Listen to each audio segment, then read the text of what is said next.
아파트를 우리가 투자를 하게 되면 주구장창 계속적으로 상승할 수는 없습니다. 가격 조정과 상승, 조정, 하락, 상승, 조정, 하락을 봐면서 우상향하는 것이 대부분 아파트의 특징일 건데, 전고점을 뚫고 더 많이 상승하는 아파트, 그런 아파트 투자하면 우리가 얼마나 좋겠습니까? 제가 생각할 때는 5가지 정도의 공통점이 있더라고요. 예전부터 그 지역 사람들, 그 지역의 원주민들이라 그러죠. 실제적으로 사시는 분들이 거기 살기 좋지, 거기 다 있어. 주변에 건물이 오래된 거 빼고는 말이야. 다 있어. 시간이 지나가지고 주변에 신축이 줄줄줄 들어오고 한 번에 고난이 찾아오죠. 신축 물량, 특히 전세 물량이 팍 쏟아지면서 신축이 그때 당시에 상당히 동시다발적으로 물량이 많다 보니까 전세 매매 동시에 떨어지면서 구축, 주변에 있는 구축 매매 전세 가격에도 엄청난 타격을 줍니다.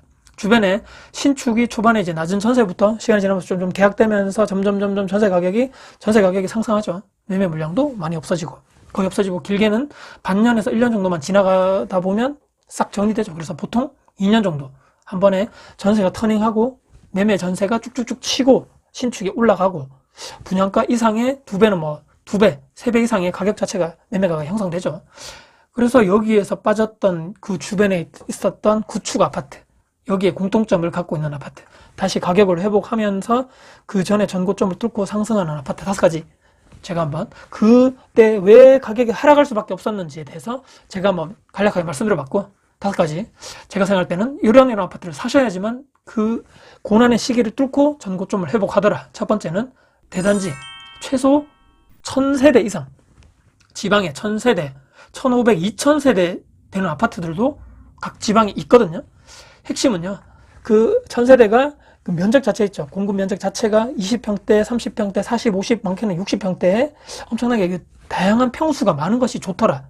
이런 이야기가 있더라고요. 실제 그런 사람들도 많고, 굳이 이 아파트에서 다른 아파트로 가지 않아도 돼. 옛날부터 살았어. 왜? 엄청나게 많은 평수가 있기 때문에 점점 넓혀서 가시는 분들도, 아니면 자녀분들 다 가시고 이제 나는 다 출퇴했으니까 나는 이제 다시 적은 평수로 갈래. 왜? 다른 데 가기 싫어. 여기 다 있으니까 주변에.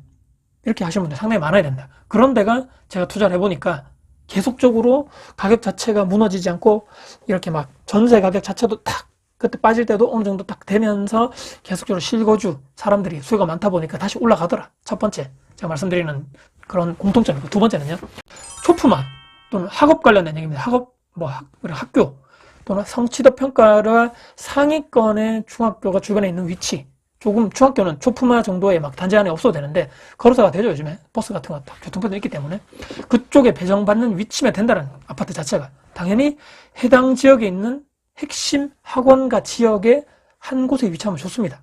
아직도 지방에는 여러분들 학군이 정말 중요하거든요. 추가로 해당 지역의 랜드마크의 도서관이 새로 들어선다. 엄청나게 시의 시립도서관, 국립도서관 그런 거 있죠. 아니면 국립유치원 또는 어린이 도서관 등등 교육의 우수한 시설들이 계속적으로 예정되어 있는가. 어린이 대상 소아과가 있는 곳이 또 좋고요. 또는 초중고등학교가 기존에 있었던 것이 아니고 여기에 신설이 될 예정이다. 학교가 예전에 상당히 멀었는데 학교가 아파트 옆에 바로 들어설 예정이다. 걸어서 갈 수 있다. 특히 초등학교가 단지 안에 있다. 엄청나게 호재다. 저는 이런 학업 관련돼서, 학군 관련돼서, 또 주변에 있는 학원가가 여기에 있는가가 정말 중요하더라. 특히 지방에서 말씀드립니다. 2번째입니다. 3번째는요, 신축보다 더더더 대단지 또는 위치적으로 더 우수한 곳에 있는 구축 아파트는 반드시 예전에 어려웠던 것을 탈피하고 올라가더라. 가격 회복하고 전고점을 돌파하더라. 핵심 입지의 땅 가치는 변하지 않기 때문입니다. 그러면 역에서 더 가깝다거나 대형마트, 백화점, 대학병원 있고 관공서 있죠. 특히 경찰서나 시군, 구청, 법원 등등 핵심 상권이 주변에 쫙 있다. 버스터미널이 여기랑 가깝다 등등. 또는 새로 생긴다라는 것이죠. 없었는데 새로 시설된다. 엄청난 호재겠죠. 안 그래도 위치가 좋았는데 이런 호재들은 덤이라고 생각하셔야 됩니다. 호재만 보고 무조건 투자해야 된다, 들어설 예정이다, 이런 거로만 투자하는 것이 아니고 이미 위치가 좋은 곳에 추가적으로 들어오는 것이 호재가 돼야 된다. 위에서 언급한 초반에 신축의 입주 폭탄, 공급 폭탄, 그때 가격이 흔들리죠. 구축까지. 내가 근데 흔들리지 말고 견뎌내야 됩니다. 아파트 가격이 이렇게 흔들릴지언정 나는 흔들리면 안 된다는 얘기입니다. 멘탈이 세야 된다는 얘기고, 2년, 4년 지나고 난 뒤 반드시 신축 아파트는 제자리로 올라가기 때문입니다. 그에 뒤따라서 어느 정도 상승은 분명히 위치가 좋으면 간다. 핵심은요, 전세가 귀해야 됩니다. 신축 전세 비싸가지고 못 가시는 분들은 그 사람들만의 수요가 있는 것이 아니죠. 구축이지만 더 좋은 위치, 해당 상권, 학군 모두 다 같이 이용하고픈 사람들이 꾸준하게 있는 그런 수요가 꾸준하게 뒷받쳐주는 그런 아파트. 1000세대 아파트가 있는데 막 전세 물량이 10개도 안 돼. 와, 여기는 전세 가격 실거래가 보면 막 꾸준히 거래가 엄청나게 거래량도 많아. 큰 폭락도 없어. 이런 데가 이런 가지고 있는 상승 에너지가 엄청나게 막 내재돼 있다. 전세가 귀하고 전세 상승분이 나중에 무조건 매매 가격은 밀어 올릴 수밖에 없다라고 제가 말씀드립니다. 네 번째는요. 주변에 계속적으로 막 이런 아파트에 내가 투자하고 싶은데 주변에 있는 재개발, 재건축도 진행 여기다 되고 신축 아파트는 또 주변에 막 신규 택지가 들어서 계속적으로 들어오는데 나만 빼고 다 새 거야. 주변에 계속적으로 발전, 신축이 들어서는 위치 그 지역은 발전될 수밖에 없죠. 핵심 상권, 학군이 쪽으로 또 이동될 수도 있습니다. 초반에 반드시 말씀드렸죠. 가격이 흔들리고 가격 자체가 다 떨어집니다. 전세 매매 할 것 없이요. 그때 투자자, 실거주자분들이 들어가기 너무너무 좋은 시기인데 그때 아무도 안 하기 때문에 사람들이 관심이 없죠. 그때는. 기회는 보통 여기서 존재합니다. 물론 잘 투자하시는 분들은 이미 다 알고 선진입하겠죠. 10년 이상 제가 투자를 해보고 느낀 점은 전국에 모두 다 내가 다 투자할 수 없습니다. 여기저기 엄청 많습니다. 아무리 내가 천재라도 투자금에 한계가 있기 때문인 거죠. 주변에 신축 물량이 많다고 너무 걱정하지 마시고 오히려 그때가 구축에 들어갈 수 있는 적절한 정말 기회다. 구축 아파트 더 적은 매매 전세 갭으로 들어갈 수 있는 절호의 찬스다. 언젠가 여기가 리모델링까지 된다면 더더더더 가치는 올라가겠죠. 말씀드렸습니다.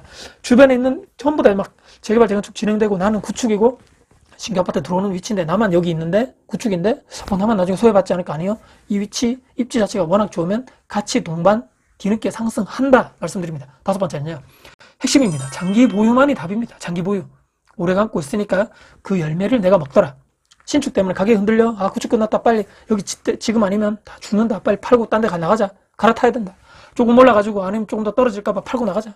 팔고 나갈 때 단 하나의 이유. 그때만 파셔야 됩니다. 여기 팔고 세금 내겠죠. 양도세에서 내고 지금보다 더 큰 수익을 내겠다고 확신이 있는 아파트로 내가 갈아타면 그것 외에는 무조건 이렇게 막 단타로 팔고 막 두려워가지고 파시면 절대 안 된다. 단타가 정답이 아니라 말씀드리고 핵심 위치 아파트 여기는 절대로 파는 것이 아닙니다. 위에 모든 공통점을 갖고 있는 아파트는 더더더 군단화 파시면 안 된다는 얘기입니다. 반드시 언젠가는 효자 노릇을 톡톡히 하더라. 이렇게 제가 결론을 내봤습니다. 결론은요. 최근 1, 2년 사이에 너무 큰 상승을 한 그런 지역보다는 향후에 입주가 2, 3년 차에 기존에 있는 필요 물량보다 입주가 부족하고 최근까지 입주 공급 때문에 물량 때문에 많이 흔들렸던 가격 조정받았던 지역에 있는 대단지 구축 아파트는 갭이 어느 정도 막 너무 이렇게 낮게 이렇게 욕심 부리지 마시고 어느 정도 갭이 있더라도 핵심 위치 아파트는 여러분들 구매하셔가지고 전세 끼고 사셔가지고 장기 보유하자. 그런 전략이 저는 베스트다. 찾기 전까지 근데 당연히 공부하시고 현장 임장 가셔야 되겠죠. 그 전까지는 무조건 목표 금액을 내가 가지시고 시드머니 만들기 위해서 소비 지출 통제하는 것이 무조건 1번입니다. 기회가 왔을 때 내가 돈이 있어야지 가격금 보내잖아요. 돈을 먼저 모으는 것이 우선이고 돈 모음과 동시에 항상 우리는 어떤 지역에 어떤 아파트를 우리가 잡아야 될 것인가 공부도 같이 동시다발적으로 해야지만 같이 그때 기회를 잡을 수 있다. 좋은 물건 찾아도 돈이 없으면 꽝이다. 말씀드리면서 오늘 말씀드렸죠. 가격이 흔들렸을 때 구축이라도 추후에 언젠가 장기 보유하면 그 전에 있던 전고점을 돌파하고 올라간다. 뚫고 올라가더라. 이런 여러 가지 공통점 5가지 정리해서 제 나름대로 정말 중요한 부분만 엑스만 모아서 전달해 드렸습니다. 오늘 영상이 여러분들께 도움이 되셨다면 구독, 좋아요, 알람 설정, 댓글 주시고요. 정말 주변 분들께 공유될 가치가 있다고 생각하신다면 널리 공유 부탁드리겠습니다. 다음에 더 도움 드릴 수 있는 영상 가지고 찾아뵙겠습니다. 지금까지 다코TV의 다코스였습니다. 감사합니다.